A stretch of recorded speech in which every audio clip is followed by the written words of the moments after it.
আসসালামু আলাইকুম। উপদেষ্টা আসিফ মাহমুদ সজীব ভুঁইয়া কিভাবে পিস্তল রাখলেন, পিস্তল রাখার যে ক্রাইটেরিয়াগুলো সেগুলো তিনি ফুলফিল করেছেন কিনা, এমন প্রশ্ন যখন সোশ্যাল মিডিয়া এবং গণমাধ্যমে প্রচারিত হচ্ছে, আলোচনা হচ্ছে, তখন আসিফ মাহমুদ সজীব ভুঁইয়া বলছেন, পিস্তল কেন, মিসাইল সঙ্গে রাখলেও আমি আপনি কেউই নিরাপদ না। তাহলে এই সরকার কি ব্যর্থ জনগণকে নিরাপত্তা দিতে? জনগণকে নিরাপদে রাখতে সরকার কি ব্যর্থ হয়েছে? সেই পাল্টা প্রশ্ন কিন্তু উঠতেই পারে। কেন পারে? আসিফ মাহমুদই বলছেন যে শুধু পিস্তল কেন, যদি আপনি মিসাইলের সাথে রাখেন তাও আপনি নিরাপদ না। তার মানে এত নিরাপত্তাহীন একটা সমাজ বা রাষ্ট্রে আমরা বসবাস করছি। তাহলে এর প্রেক্ষিতে কি করা উচিত? প্রত্যেকেই কি তাহলে এক পিস্তল রাখবে অথবা মিসাইল সাথে রাখবে? দর্শক, এই প্রশ্নগুলো ছুড়লাম এই কারণে, সরকারের অত্যন্ত অ্যাক্টিভ একজন উপদেষ্টা, অত্যন্ত ভাইব্রেন্ট একজন উপদেষ্টা, তিনি এই কথাটা এনেছেন, অন্য কেউ আনেনি। এর মধ্য দিয়ে বোঝা যাচ্ছে সরকার এবং জনগণ অসহায়।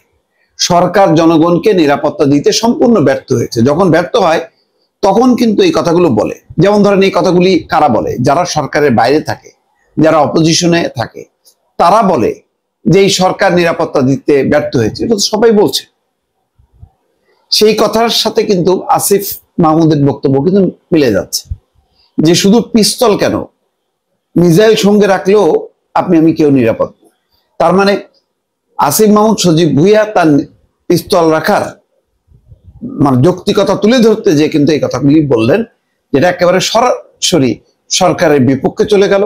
এবং জনগণের কাছে যখন এই বার্তা পৌঁছাচ্ছে যে একজন উপদেষ্টা এই কথা বলছেন যে কেউ নিরাপদ না, খুবই দর্শক মানে গুরুতর ব্যাপার। বলছেন যে গতকালের ঘটনায় এটা বুঝতে পারলাম যে পিস্তল কেন, মিসাইল সঙ্গে রাখলেও আপনি আমি কেউ নিরাপদ নয়।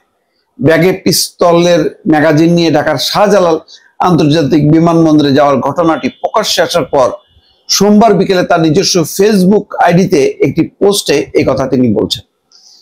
23 লাখ ফলোয়ারের এই ফেসবুক আইডিটি যদিও সেটা ভেরিফাইড নয়, তবে উপদেষ্টা আসিফ মাহমুদ তার অফিসিয়াল ফেসবুক পেজের বাইরেও বিভিন্ন বিষয় নিয়ে এই ফেসবুক আইডিতে নিয়মিত স্ট্যাটাস এবং ব্যক্তিগত বিভিন্ন তথ্য শেয়ার করে থাকেন।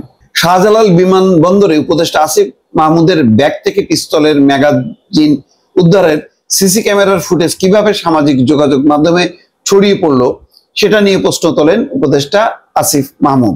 তিনি লেখেন, যেভাবে মুহূর্তের মধ্যে দেশের প্রধান ইন্টারন্যাশনাল এয়ারপোর্টের সিসিটিভির ফুটেজ এজেন্সির মাধ্যমে বিদেশে অবস্থানরত কারো হাতে পৌঁছে গেল, তা রীতিমতো ভয়ঙ্কর। মানে ওইটা ভয়ঙ্কর হয়ে গেল, কিন্তু ম্যাগাজিন থাকাটা ভয়ঙ্কর একটা বিষয় না।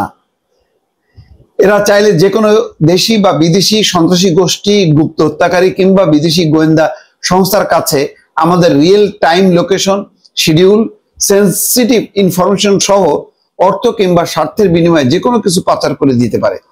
তা সেটাও তো দায়িত্ব সরকারেরই, এই ধরনের নিরাপত্তা যাতে নিশ্চিত হয়, যে কোনো তথ্য বাইরে যাবে না। তিনি প্রশ্ন তোলেন, আমি সরকারে আছি, আমার সাথেই যদি এমন ঘটনা ঘটতে পারে তাহলে সাধারণ নাগরিকদের জন্য পরিস্থিতি কতটা ভয়াবহ হতে পারে তা সহজেই বোঝা যায়। এই তথ্য সন্ত্রাসীদের শাস্তি বাকি।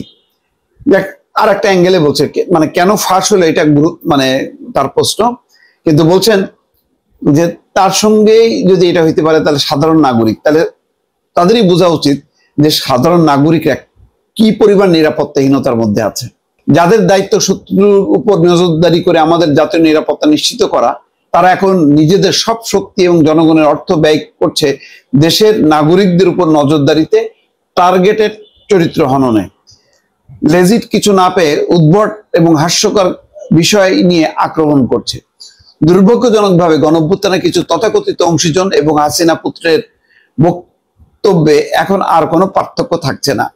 এই ফেসবুক পোস্টের শেষে তিনি লেখেন, তবে আসার কথা হলো বাংলাদেশের জনগণ এখন পূর্বের যে কোনো সময় থেকে অনেক বেশি সচেতন। গণঅভ্যুত্থানের নেতৃত্বের সাথে অনাকাঙ্ক্ষিত কিছু ঘটলে কারা ঘটিয়েছে তা কারোরই বোঝার বাকি থাকার কথা না। ঠিক আছে, এটা মানে আর তো প্রখর সমর্থনে অনেক কথা বলছেন, কিন্তু মানে ম্যাগাজিন রাখতে পারে কিনা, তার মানে পিস্তল আছে কিনা, সেই বৈধ পিস্তল রাখার বয়স তার আছে কিনা, নিয়মিত কর দেন কিনা, মানে কিছু শর্ত আছে মানে অস্ত্র রাখার, সেটা ভায়োলেট করছেন কিনা, এটা নিয়ে কিন্তু কিছু তিনি মন্তব্য করেননি, যেটার ব্যাখ্যা সরকারের কাছ থেকে আসা উচিত।